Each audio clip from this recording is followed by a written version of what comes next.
A graça e a paz do nosso Senhor Jesus Cristo. Estamos aqui, mais uma vez, para a nossa terceira aula sobre as 7 igrejas da Ásia. Eu sou o pastor Paulo Rogério da Cunha e falo diretamente de Boston. Se você quiser vir nos visitar, será uma grande alegria para nós. Todo domingo, às 10 horas, na 628 da Somerville Avenue, na cidade de Somerville, no estado de Massachusetts. Será um grande privilégio recebê-lo para nós adorarmos e louvarmos o nome do Senhor. Amém? Eu te espero aqui. Vamos lá para a nossa aula número 3.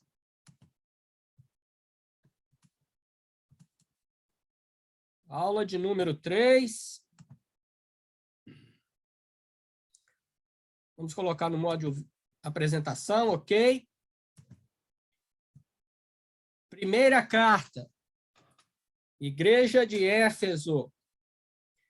Vamos fazer a leitura? Apocalipse 2, verso 1 ao verso 7. Diz assim a palavra do Senhor. Escreve ao anjo da igreja de Éfeso. Isso diz aquele que tem na sua destra as 7 estrelas e que anda no meio dos 7 castiçais de ouro. Conheça as tuas obras, e o teu trabalho e a tua paciência, e que não podes sofrer os maus. E pusesse à prova os que dizem ser apóstolos, e não o são, e tu achaste mentirosos. E sofrestes, e tem paciência, e trabalhaste pelo meu nome, e não te cansaste. Tenho, porém, contra ti, que deixastes o teu primeiro amor. Lembra-te, pois, de onde caístes, e arrepende-te, e pratica as primeiras obras. Quando não, brevemente a ti virei, e tirarei do seu lugar o teu castiçal, se não te arrependeres. Tem, porém, isto, que odeia as obras dos nicolaítas, as quais eu também odeio. Quem tem ouvidos, ouça o que o Espírito diz às igrejas. Ao que vencer, dar-lhe-ei a comer da árvore da vida que está no meio do paraíso de Deus. Amém. Primeira observação. Aqui na minha Bíblia, ela está escrito, né, do verso 1 ao verso 7, a escrita aqui está vermelha. Isso significa que é o Senhor Jesus falando. Então, a transmissão da carta à igreja de Éfeso não foi uma visão e nem foi uma revelação, mas sim foi no estado de espírito, né? Tanto João, como aqui diz, né? O meu espírito, né? O Espírito Santo de Deus. Ouça o que o Espírito diz às igrejas. Foi uma mensagem direta do Senhor Jesus a João. Ok? Então, vamos começar o estudo sobre a primeira carta aos Efésios. Desculpa, a primeira carta a Éfeso. Nós não vamos entrar nos pormenores e nos aprofundarmos. A nossa ideia, né, e o nosso objetivo é passar para vocês, de uma forma simples, de uma forma compreensível, o que realmente Cristo pede a essa igreja. Então, a interpretação de certos itens, como os 7 candelabros, né, os 7 castiçais de ouro, as 7 estrelas, eu vou deixar para você estudar. Essa é uma parte mais profunda do livro de Apocalipse, né? E nós não vamos passar por isso. Se você quiser uma ajuda, se você quiser compreender, no início do nosso vídeo aí você tem diversos modos de entrar em contato comigo. Entre, pergunte, tire suas dúvidas e a gente te envia aquilo que você não compreendeu bem, ok? Então, vamos à aula. a igreja de Éfeso. Bom, vamos falar um pouquinho de Éfeso, agora como igreja, e não como cidade. É apenas o primeiro tópico aqui, o primeiro e o segundo tópico.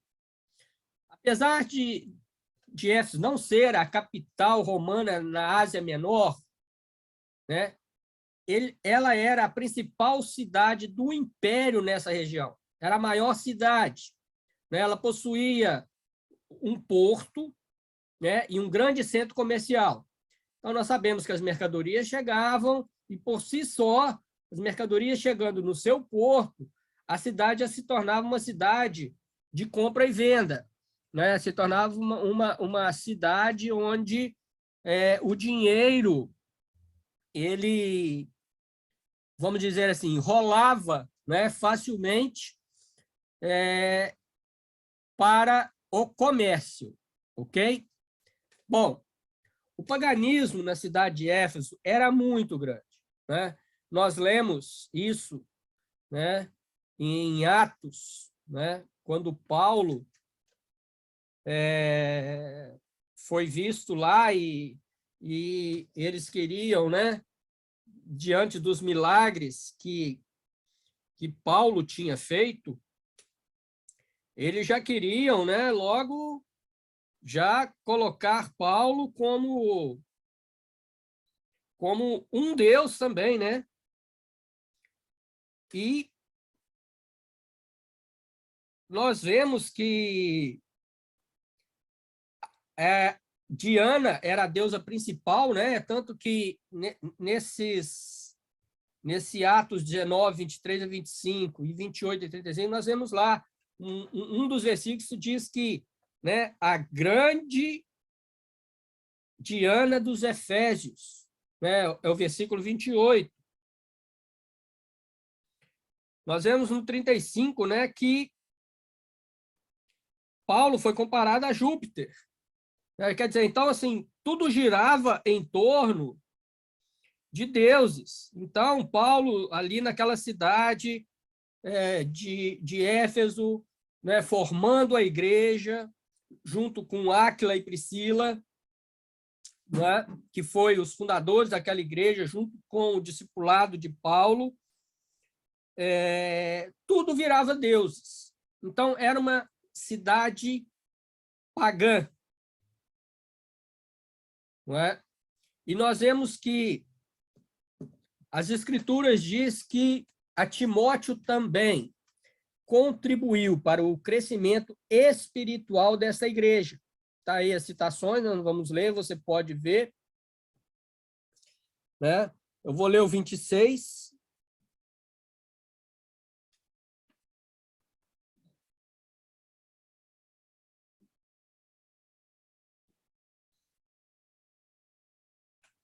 Não, desculpa. É Timóteo 1 e 3. Então, nós vamos ler. 1 Timóteo 1 e 3.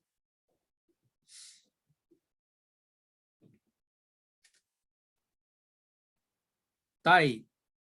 Como te roguei, quando parti para a Macedônia, que ficasses em Éfeso, para advertires a alguns que não ensinam outra doutrina, nem se deem a fábulas ou a genealogias intermináveis, que mais produzem questões do que edificação de Deus, que consiste na fé. Assim o faço agora. Então, quando Paulo desceu a Macedônia, ele deixou ali Timóteo para estar discipulando a igreja, estar ensinando a igreja sobre a doutrina verdadeira, né, de Cristo. Então, nós temos bem consolidado, e podemos dizer que Áquila e Priscila foram os fundadores, e Paulo e Timóteo tiveram em Éfeso um grande papel para o desenvolvimento da igreja local. Ok? Então, vamos lá. No texto que nós lemos, está aí também Apocalipse 2, de 1 a 3, e o verso 6, nós temos aquilo que o Senhor Jesus diz sobre as virtudes da igreja.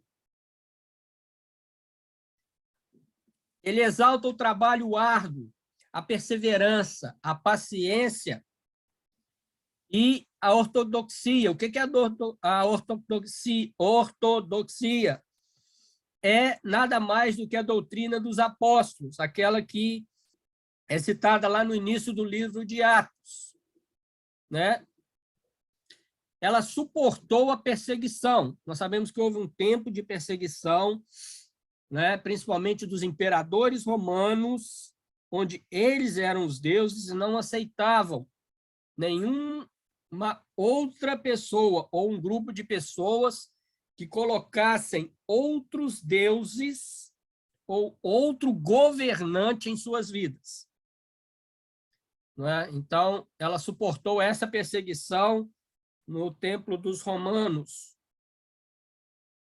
Obras, que fala aqui, é um termo muito amplo, né? Não indica somente boas ações, mas obras aqui significa o comportamento da igreja. E como a igreja vivia, quer dizer, como a igreja se postava diante a sociedade de Éfeso. Então, essas boas ações, ela, né, quer dizer muito mais do comportamento e o modo de viver dos cristãos ali em Éfeso. Como nós dissemos, a cidade era cheia de deuses, tinha o templo de Diana, que era uma das 7 maravilhas do mundo antigo, né? Mas eles tinham uma posição firme aos falsos profetas, né, que surgiam na cidade, e eram persistentes em combater esses ensinos, né? E nós vemos que os falsos profetas, eles foram colocados à prova. E quando eles foram colocados à prova, foi revelado que eles eram enganadores. Irmãos, isso aqui é um grande exemplo para nós. Era uma cidade, desculpa, era uma cidade totalmente pecaminosa, mas havia nela uma igreja em que seguia corretamente a doutrina dos apóstolos. E seguindo corretamente a doutrina dos apóstolos, ela se firmava como a coluna da verdade. Ela se firmava em seu comportamento e maneira de ser como um povo diferenciado no meio da idolatria. E o povo via isto, a diferença, o bom perfume de Cristo. É um exemplo para nós hoje. Primeiro, nós conhecemos e estudamos a Bíblia. Nós sabemos o que é a doutrina dos apóstolos. Nós temos firmeza na palavra de Deus? Ou somos fracos no conhecimento da palavra de Deus? Porque quando surgiram falsos apóstolos, falsos profetas, eles colocaram esses falsos profetas à prova. Mas como colocaram à prova? Colocaram eles à prova através do conhecimento que eles tinham da Bíblia. Não dessa Bíblia completa que nós temos hoje, que ela não havia ainda no tempo, né, da igreja de Éfeso, mas aquilo que eles tinham do Antigo Testamento, aqueles que eles tinham aprendido de Paulo, não é? Nós vimos que Áquila e Priscila começaram aquela igreja e tinham ali também a firmeza dos ensinos, e através da palavra existente naquela época, da palavra de Deus existente naquela época, eles colocaram à prova esses falsos profetas.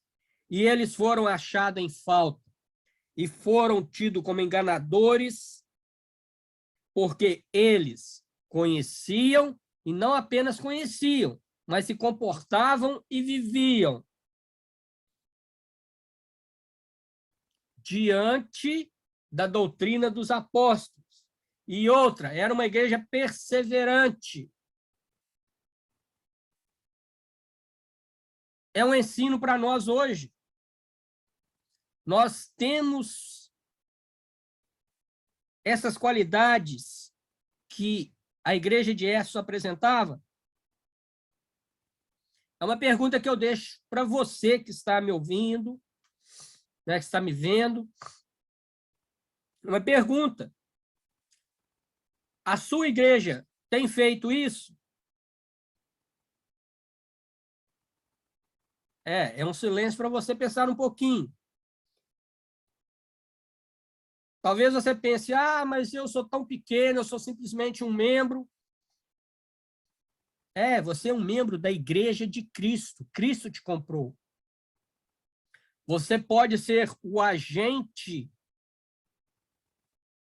que mude aquilo que não está conforme a doutrina dos apóstolos. Conforme a Bíblia que hoje nós temos, ela completa. E outra, vai ser com perseverança, vai ser com paciência, e vai ser através da Bíblia. Não vai ser através de discussões tolas. Nós vemos aqui que Paulo orientou a Timóteo justamente em Éfeso para ele combater isso. Né? Há fábulas, há genealogias intermináveis, produzem questões, né, do que edificação de Deus. Né? Quer dizer, ficar discutindo e não chega. É uma igreja que eu falo que é a igreja brigona, né? É uma igreja bélica, né? Está sempre armada. Não. Nós combatemos o mal pela palavra de Deus. Ok? Bom, também havia ali um grupo que eles chamavam de nicolaítas. Né? Os nicolaítas, eles faziam parte de uma seita herética. Ela foi inserida na igreja. Veja bem como o diabo é astuto. Inseriu essa questão dentro da igreja. E o que é isso? Os nicolaítas, eles ensinavam a liberdade espiritual. Não é? Então, dentro de uma cidade pagã, dentro de uma sociedade pagã, né, havia esse grupo que, dentro da igreja, ensinava a liberdade espiritual. Ele lhes dava folga suficiente para praticar a idolatria e a imoralidade. Né? E está aí, ó, uma outra também. Estudiosos identificam essa seita como associada ao gnosticismo e seguidores dos ensinos de Balaão, chegando ao ponto de buscarem terem esposas em comum e valorizar a experiência pessoal, conhecimento como superior às leis morais. Olha, irmãos, eu vou dizer o seguinte, não está muito diferente dos dias de hoje, não. Nós temos tido notícias, nós temos lido, nós temos visto através de vídeos, mesmo através de televisão, que líderes, eles têm se portado dessa maneira. Deus não é Deus de liberdade. Ele exige para si um povo santo, zeloso, de boas obras. A liberdade é Cristo. Se nós estamos em Cristo, nós temos a liberdade que nós necessitamos, a liberdade que o mundo oferece. Deus não aceita. E principalmente no meio da sua igreja. Então, às vezes, nós usamos meios, até bíblicos, para querer colocar coisas na igreja que não estão dentro da doutrina dos apóstolos. E ali em Éfeso, eles, devido ao conhecimento bíblico, eles não permitiram a ascensão dos nicolaítas dentro da igreja. Veja bem o que eles estavam propondo, os nicolaítas. Esposas em comum e valorizar a experiência pessoal, conhecimento, como superior às leis morais. O que é a experiência pessoal, esse conhecimento? Não é o que nós estamos passando hoje? Né? Nós temos diversos doutores dentro da igreja, mas não doutores formados em universidade, não doutores formados na palavra de Deus, mas doutores dos seus próprios conhecimentos, da sua própria prática de vida, e traz isso para dentro da igreja. Éfeso combateu, porque ela tinha força para combater. Você tem força para combater? A sua igreja tem força para combater as idolatrias, os meios escusos e imorais, que às vezes chegam de uma forma tão bonita? Se sim, é porque vocês estão firmados na palavra de Deus. Se não, é porque vocês ainda precisam de estarem firmados na palavra de Deus. Vocês precisam se dedicar ao estudo da palavra de Deus, que a Bíblia, por si só, ela se revela. Por si só, ela ensina. Por si só, ela mostra ao homem o que é certo e o que é errado. Então, vamos estar atentos. Éfeso recebeu esses elogios de Jesus, porque ela estava firme na doutrina dos apóstolos. As exortações. Olha, a exortação é o seguinte: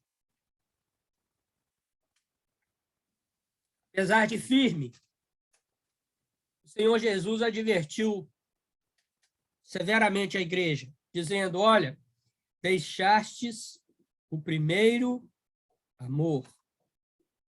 É um problema muito sério, pois os mesmos que tinham aprendido bem a palavra, enquanto estiveram ocupados com muitas atividades, né, incluindo obras e sacrifícios, suportando provações, eles perderam Jesus de vista. O que sobrou além de formas e rituais? Então, chegou num ponto em que Éfeso era religiosa. Ela se tornou religiosa. Então, ela defendia o seu ponto de vista. Ela tinha práticas, não é, que eram de religiosos e não de salvos. E, com isso, mesmo conhecendo a Bíblia, eles foram se afastando da relação com Cristo e foram esfriando. Não é? Então, ela tinha os dias de culto, não é? Nós colocamos aí, ó, o segundo dia seguinte, a segunda setinha aí, ó. Uma vez que a fervorosa relação com Jesus tem esfriado, os cristãos somente atenderão a igreja nos domingos, por causa do hábito, cumprindo todo o ritual sem alegria ou entusiasmo. É isso que aconteceu em Éfeso. Ela cumpria um ritual, eles eram religiosos. Eles estavam ali no dia certo, né? Ali na casa de Áquila e Priscila, onde era a igreja, né? Atendiam todo o ritual religioso que se passava, mas não se enchiam do Espírito. Entravam vazios, porque não tinham nada que trazer, e saíam vazios, porque sem nada para trazer, simplesmente cumpriam um ritual. Será que não tem acontecido isso no nosso meio? Nós temos entrado e saído vazio dos nossos cultos.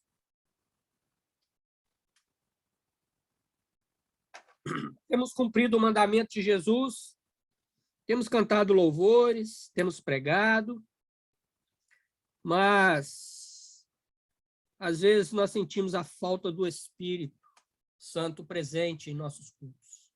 Isso é muito triste. Por quê? Porque nós deixamos o primeiro amor, aquele amor do recém-convertido, né? Aquele amor de estar fazendo boas obras, de estar estudando, de estar transmitindo com fervor a palavra do Senhor. Né? E eu deixo essa pergunta aí, já que nós estamos na exortação, né? Quantas igrejas hoje são como aquela? Assim, dessa forma religiosa, a igreja não pode agradar a Deus. A não ser que os seus membros mantenham uma comunhão constante e fervorosa com Cristo. Primeiro eu tenho que manter uma comunhão com Cristo, para depois manter uma comunhão com meu irmão. Não, mas na nossa igreja todos são unidos. Tome cuidado para que a sua igreja não esteja no sistema religioso. O que você acha que é comunhão é amizade. Não, comunhão é muito mais do que amizade. Então, o que você tem que verificar é: eu tenho comunhão constante e fervorosa com Cristo? Se eu tenho comunhão com meu irmão e não amizade com meu irmão. Há uma grande diferença. Né? E o último aqui, nós esquecemos muito facilmente das bênçãos do Senhor, irmãos. E também esquecemos da sua correção. Jesus ameaça fechar a igreja, retirando o candelabro do lugar dele, se não arrependesse. A igreja, se não voltasse atrás, se não voltasse ao seu primeiro amor, o candelabro aqui, para mim, significa o Espírito Santo. Não é? E retirar o Espírito Santo do meio da igreja é matar a igreja. Mas como assim, Cristo matando a igreja? Não, ela já está morta. Os próprios membros deixaram Jesus de lado, deixaram seus ensinamentos, deixaram as suas correções.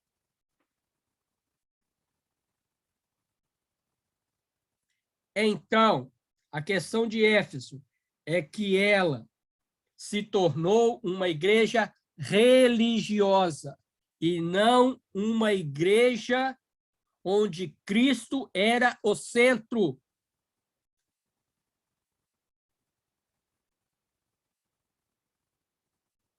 A religiosidade tem matado as nossas igrejas hoje em dia, porque nós estamos muito mais na sua ortodoxia, na sua doutrina, não na doutrina dos apóstolos, mas nas suas doutrinas, do que realmente, às vezes, o que a Bíblia ensina. E, às vezes, as doutrinas, elas batem de frente com o que a Bíblia ensina. Não é? Então, nós devemos estar observando e tendo cuidado conosco, de sabermos se nós estamos em comunhão constante com o nosso Senhor Jesus Cristo. Só assim nós deixaremos de ser religiosos e passaremos a ser um adorador verdadeiro de Jesus. Ok? Continuando. Há uma promessa, há promessas. Olha, o desafio à vitória, e era um grande desafio, né? Nós vamos ver que esse desafio ele ocorre em cada uma das cartas. E o desafio da igreja de Éfeso é que, se ela vencesse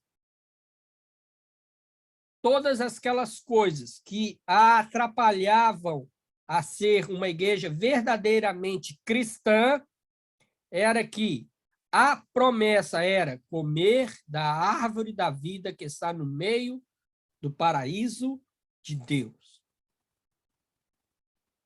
Aqui a promessa é que Deus e o homem são restaurados à comunhão perfeita, existente antes do pecado entrar no mundo. Né? Esse paraíso, ele estará no céu, quer dizer, ele está no céu, onde teremos nossos corpos transformados do seu antigo estado de pecado para um novo corpo glorioso e sem pecado. Bom, se vocês estudaram a nossa escatologia, né, que foi o último estudo que nós passamos, você vai ver que eu tirei uma parte lá para explicar o que é o paraíso. O paraíso de Deus é onde o crente já desenvolve, né, a alegria de estar no céu. Ainda não é o completo gozo, mas ali ele já desenvolve. Ali ele já está num corpo glorioso e sem pecado. Né? E ele já desfruta das bênçãos. Leia a parábola do rico e de Lázaro, e você vai entender isso, não é? E a questão da árvore da vida, né, é justamente a árvore da vida que estava lá no Jardim do Éden. E nós, se lermos, a árvore da vida estava centrada, estava no centro do jardim. De qualquer parte que nós saíssemos do jardim, caminhando para o centro dele, nós encontraríamos a árvore da vida. A árvore da vida significa Jesus Cristo. Aqui para nós.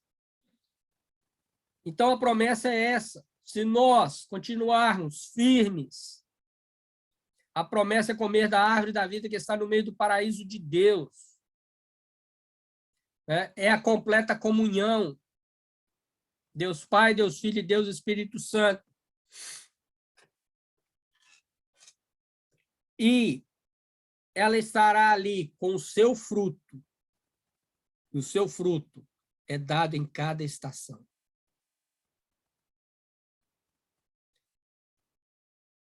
É a questão de sair, que eu disse aí no último, é a questão de sair,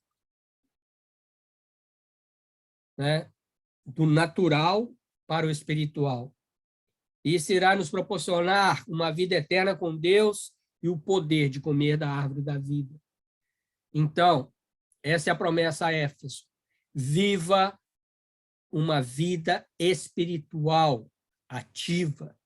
Viva uma vida espiritual que te dê a certeza que você é um cidadão do céu. Viva uma vida espiritual que te dê prazer, que você sinta a presença de Deus.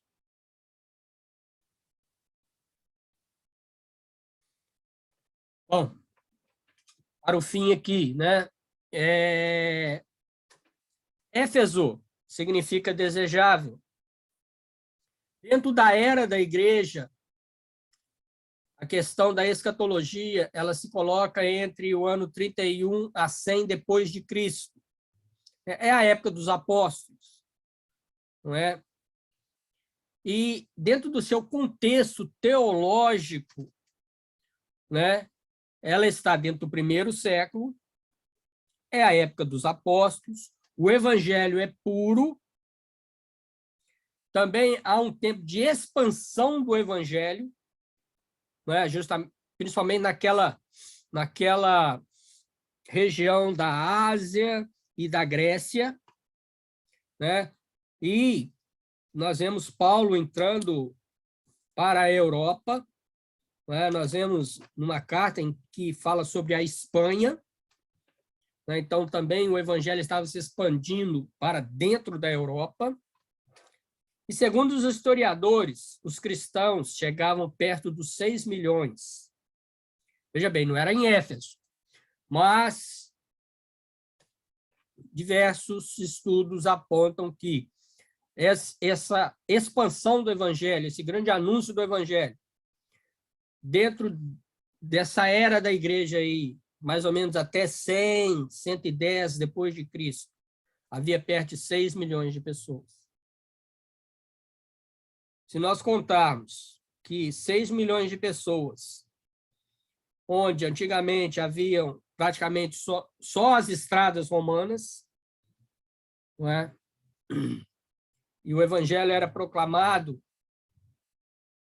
de uma forma pura, nós vemos que o poder de Deus e o sangue do Senhor Jesus Cristo realmente transforma vidas. 6 milhões para aquela época. Era uma grande multidão de cristãos. Não é? Essa é a questão da igreja de Éfeso. Na próxima aula, nós vamos ver a igreja de Esmirna. E eu já te convido a estar comigo para estudarmos o que o Senhor Jesus diz a esta igreja.